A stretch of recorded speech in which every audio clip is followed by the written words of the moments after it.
ఉప ముఖ్యమంత్రి నేను పవన్ కళ్యాణ్ గారికి ధన్యవాదాలు తెలియజేస్తున్నాను.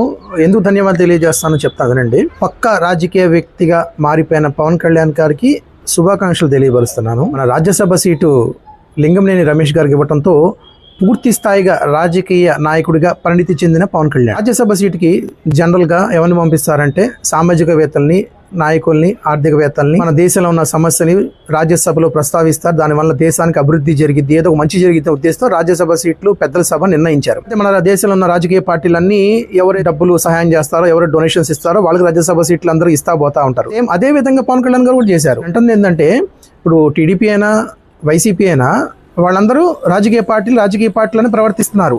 మీరేమంటారు?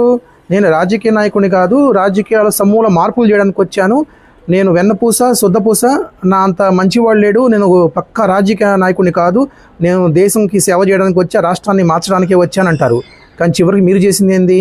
లింగంనేని రమేష్ మీ జనసేన పార్టీ కార్యకర్తనా? జనసేన పార్టీలో పనిచేశారా? ఏమన్నా సామాజిక సృహలు పనులు చేశారా? ఏ విధంగా రాజ్యసభ సీట్ ఇచ్చారు? ఆయనకి మీరేదో సహాయం చేశారు, మీకు ఆయన సహాయం చేశారు, దాని కొనంగా ఆయనకు రాజ్యసభ సీట్ అందించారు. రాజకీయ నాయకుడిగా పూర్తి స్థాయిలో పరిణితి చెందిన పవన్ కళ్యాణ్ గారికి ధన్యవాదాలు.